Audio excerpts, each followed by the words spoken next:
And now finally, with my synergy tier list, we have female. Female honestly might be the hardest of all three to do tierings of, mostly because at the mid-spender level, it's realistically best to hybrid in weakness alongside female, which maybe potentially defeats the purpose of a female synergy tier list, but it is what is best, so I'm not gonna stubbornly stick to the label that is like actually assigned to it, because that isn't actually the point. You're not trying to make a formation with a bunch of girls that performs at the highest level. You're trying to make a formation that performs to the highest level, and if female is your route into doing that, you've got to do what you've got to do to make it perform to the best level you can. So, first of all, there's a few very obvious picks. So, what is Leila? Leila, obvious S tier. Her 4-star ability is the core engine of the build.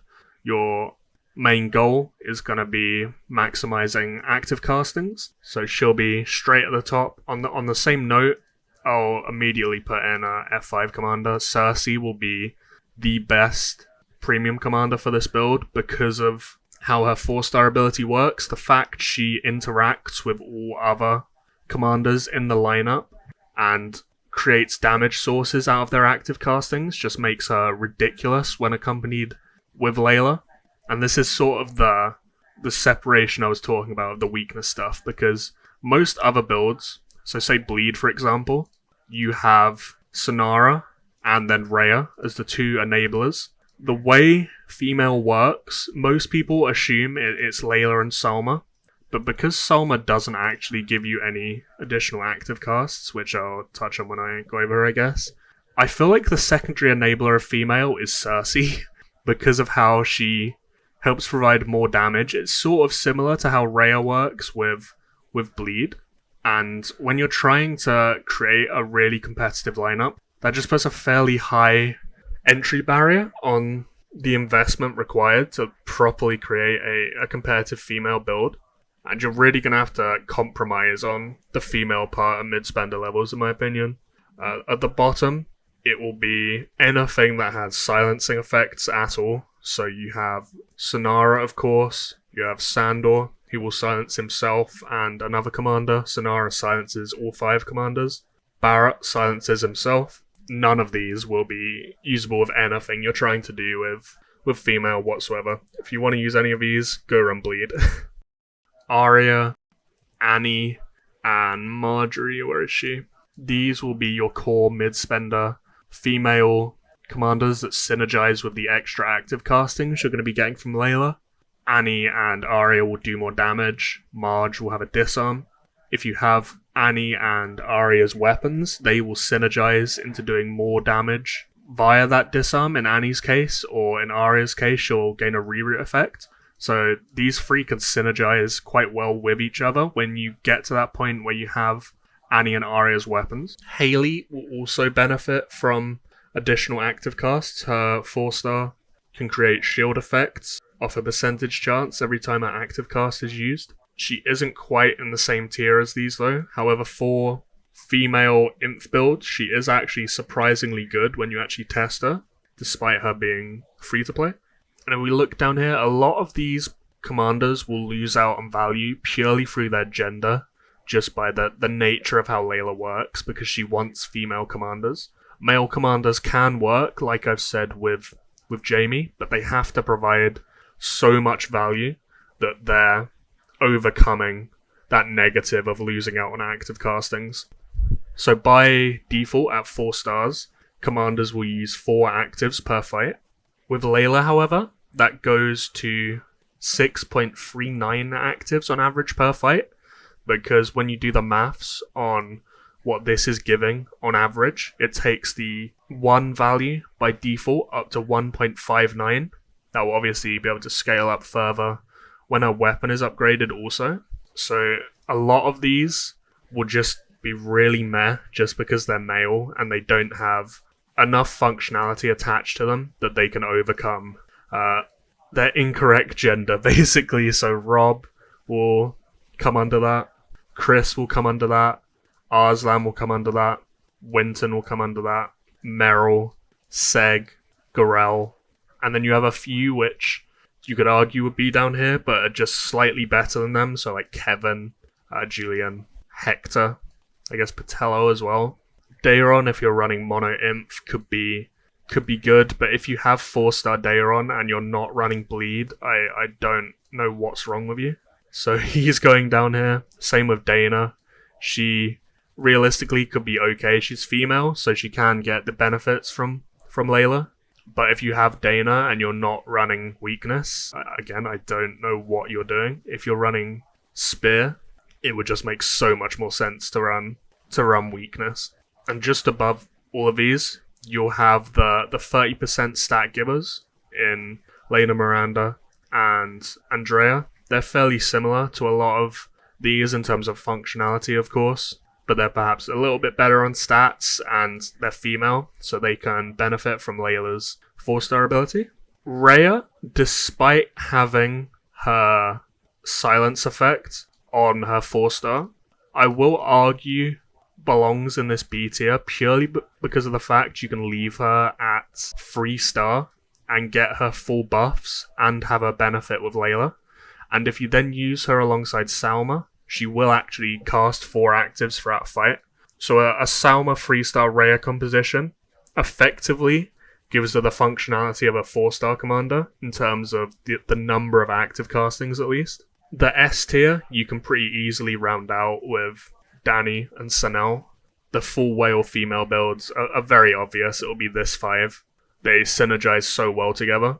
All 3 of the premium commanders benefit to such a degree from additional active castings. And then if you can snowball actives early through Salma, through Senelle's active multiplier, and through multi-procking Wildfire ideally, you can get such a big numbers advantage early on from that burst damage, and that can just carry you through the rest of the fight by itself. Without these 4 commanders though, Salma will lose a lot of what makes her good.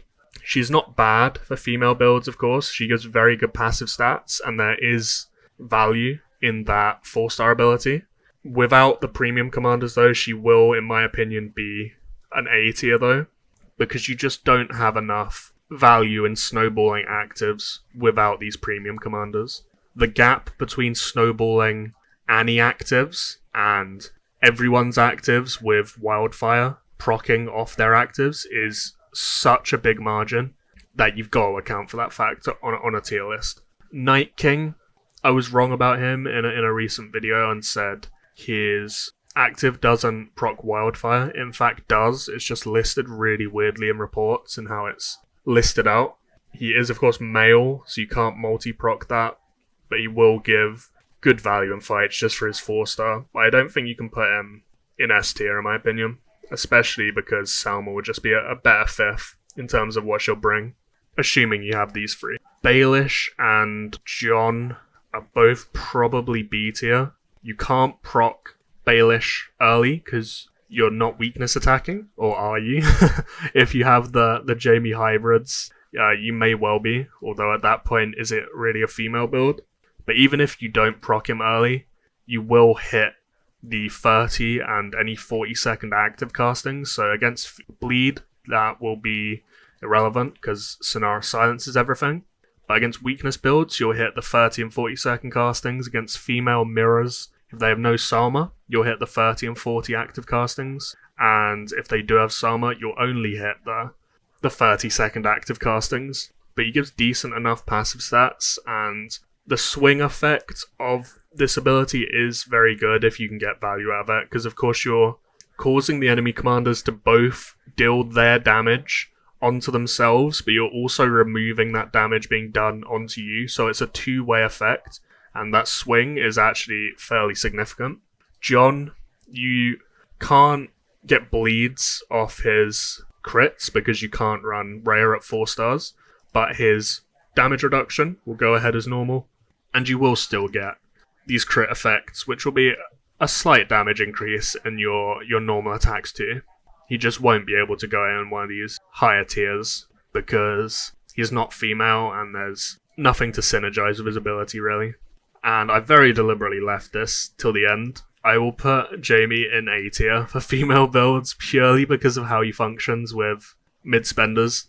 Even for people with some of these premium commanders, he actually tests better in a fair few scenarios. So Vlada, for example, in my alliance has Dany Cersei 4-star, and he's found his best mono formations is like this, where he has Jaime, his healer, and this free. It's just so easy to enable him, and you can get so much damage out of it, and you can hybrid in all the weakness dragon skills, like Tear especially, pairing Tear with follow-up, who's proccing it off, Leila active casts with assist. You're just snowballing all these hybrid synergies onto each other and gaining so much value. I'll put Latz and A alongside him, mostly because she's female, and then I'll put Enzo and Drake down below, just because they're male, so they get demoted a tier.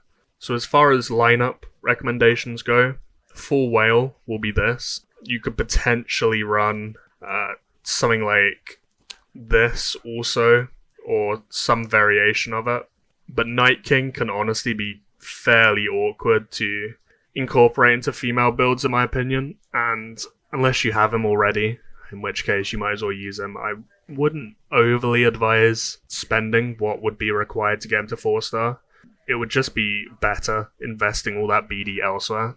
You can also test these sorts of formations, or even like that. Just see what performs best for you. For mid-spenders, you're going to have Leila in there. You can run Salma for Spear and Cav especially, because of her passive stats. And this will really then depend on what unit type you're running. So for female, you will want to be running mono formations primarily, especially if you don't have Cersei and Dany, because of how commander damage gets diluted by running multiple lines. So the simple way of envisioning it is one troop type on your side will be 100% commander damage, 2 will be 50%, 3 will be 33%, or 4 will be 25%. If you have Dany Cersei, it's mitigated a bit because you can hit into multiple lines through Dany's Dragon and Cersei's Wildfire, so it doesn't hit you as hard. You'd still ideally want to run mono regardless, but in stuff like AC defending, it's not as impactful. But at the mid-spender level, I really would recommend hybriding in Jaime and his healer into each mono setup. So for Spear, you'll want Jaime Drake. For Cav, you'll want Jaime Enzo. For Imp, you'll want Jaime Latz. You'll want Leila there every time. For Cav or Spear, you'll want Salma there every time. For Imp, I would cut Salma because her stats don't bring enough. Haley or Andrea can take that spot in the Imp builds. And then you can have Arya as the 5th, so like Leila, Arya, Andrea, Latz, Jaime for female Imp. Something like Leila, Salma, Laena, Jaime Enzo for Cav, Leila, Salma, Meranda, or Annie, or Arya, or whatever, with Drake, Jaime for Spear. I mean, the crux of what I'm saying here is full female is only really viable at the whale level. Below that, you're gonna want to be hybriding in weakness, unless you're bows or something, and then you have to run full female because you don't have a healer. But if you did have a healer for Jaime, you would want to be running the weakness hybrid also. And yeah, I think that's pretty much it. I hope this can be of some use to some of you out there.